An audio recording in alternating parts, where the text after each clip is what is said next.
Ingresamos al capítulo 15, el contexto inicial: Jesús, la vid verdadera, del versículo 1 al 17. Dice: Yo soy la vid verdadera, y mi Padre el labrador. Todo pámpano que en mí no lleva fruto lo quitará, y todo aquel que lleva fruto lo limpiará para que lleve más fruto. Ya vosotros estáis limpios por la palabra que os he hablado. Permaneced en mí y yo en vosotros.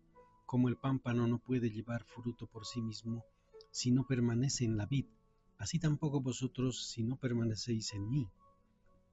Yo soy la vid, vosotros los pámpanos. El que permanece en mí, yo en él, éste llevará mucho fruto, porque separados de mí nada podéis hacer. El que en mí no permanece será echado fuera como pámpano, y se secará, y los recogen, y los echan en el fuego y arden. Si permanecéis en mí y mis palabras permanecen en vosotros, pedid todo lo que queráis, y os será hecho. En este, en esto es glorificado mi Padre, en que llevéis mucho fruto y que seáis así mis discípulos. Como el Padre me ha amado, así también yo os he amado. Permaneced en mi amor. Si guardareis mis mandamientos, permaneceréis en mi amor, así como yo he guardado los mandamientos de mi Padre y permanezco en su amor. Estas cosas he hablado para que mi gozo esté en vosotros y vuestro gozo sea cumplido. Este es mi mandamiento, que os améis unos a otros como yo os he amado. Nadie tiene mayor amor que este, que uno ponga su vida por sus amigos. Vosotros sois mis amigos y hacéis lo que yo os mando. Ya no os llamaré siervos, porque el siervo no sabe lo que hace su señor, pero os he llamado amigos, porque todas las cosas que oí de mi Padre los he dado a conocer. No me elegisteis vosotros a mí, sino que yo os elegí a vosotros. No os he puesto para que vayáis y llevéis fruto, y vuestro fruto permanezca, para que todo lo que pidiereis al Padre en mi nombre, Él os los dé. Esto os mando, que os améis unos a otros. Amén. Este pasaje explica que el Señor es la vid verdadera, identificándose como el cumplimiento de que la nación de Israel no logró ser. Dios Padre es el labrador que cuida la vid, eliminando las partes muertas y ayudando a las ramas que den más fruto para prosperar. Esto se aplica a los cristianos que no han creído verdaderamente, quienes serán cortados como parte del juicio divino. Los que llevan fruto son limpiados porque Dios de todo lo que les impide creer espiritualmente. Jesús les dice a sus discípulos que ya están limpios por la palabra que les ha hablado, lo que enfatiza la importancia de la palabra en Dios en la purificación de los creyentes.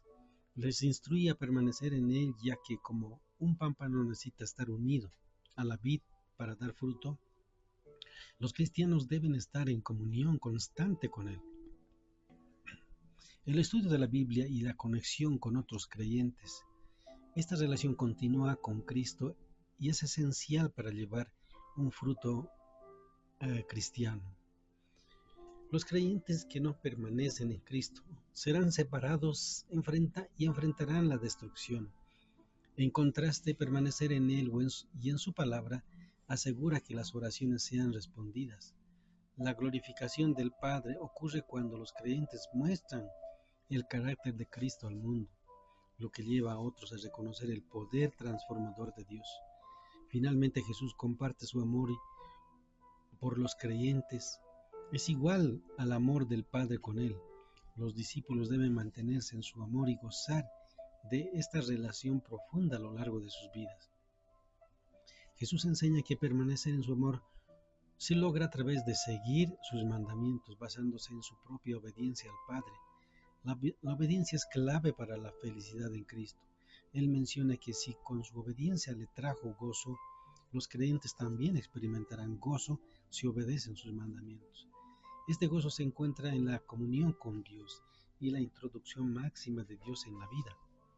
Jesús ordena a sus discípulos que se amen unos a otros, especialmente en momentos de dificultad.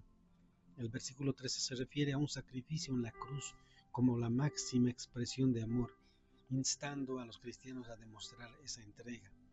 El amor debe ser natural y dispuesto al sacrificio.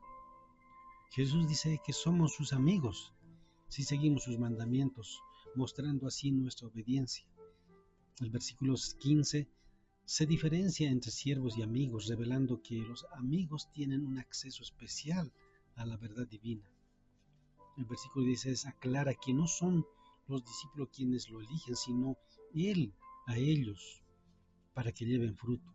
Este fruto espiritual es el resultado de la elección de Dios y se manifiesta en actitudes piadosas y en llevar a otros la fe. Finalmente, el versículo 15, Jesús reitera el mandamiento de amarse unos a otros en unidad frente a la enemistad del mundo. Amén. El contexto, el mundo os aborrecerá.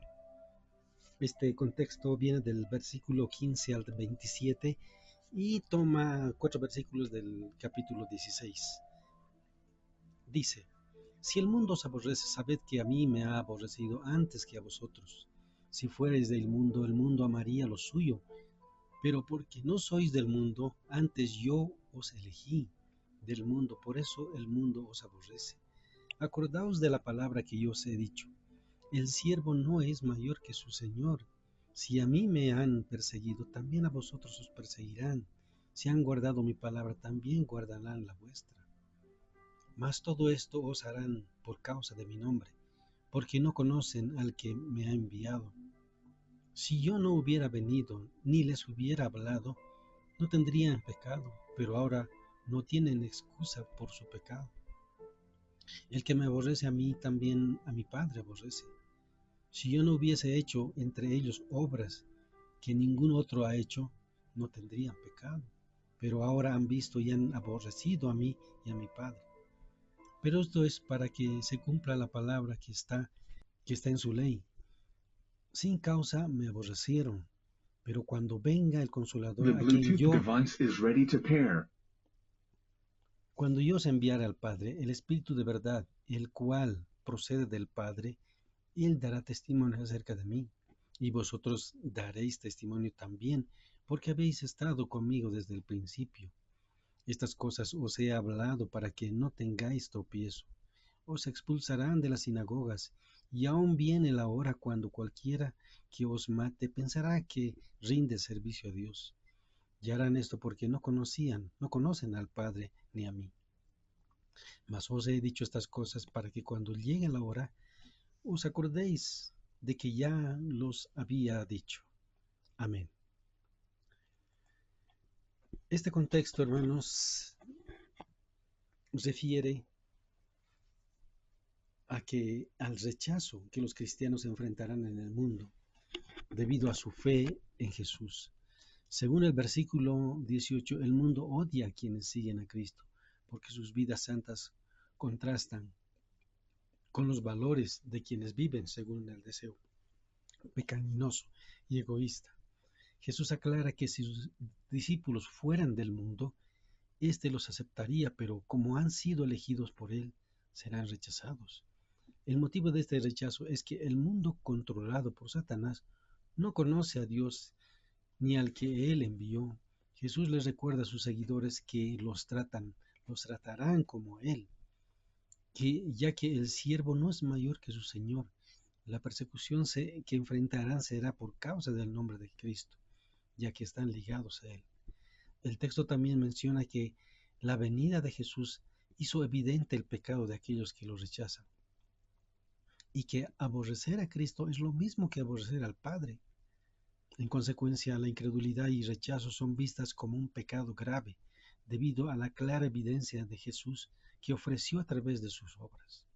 Jesús cita a Salmos para explicar que así como David fue aborrecido por sus enemigos, él, el hijo de David, enfrentaría rechazo aún mayor por parte de los malos.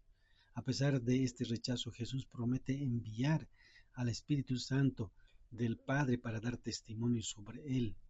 El Espíritu, quien es la parte de la Trinidad, ayuda a enfocar la atención en Cristo y no en sí mismo. Además, Jesús advierte a sus discípulos que también ellos darán testimonio de Él, ya que han estado con Él desde el principio. Les menciona que enfrentarán dificultades, incluyendo expulsiones de las sinagogas, y que algunos los matarán creyendo que sirven a Dios. Ejemplificado por Pablo, quien persiguió a la iglesia antes de su conversión. Jesús les dice que esto ocurrirá porque los que los atacan no conocen ni al Padre ni a Él. Les recuerda que les había advertido sobre estas cosas para que no se sorprendan cuando sucedan. Amén.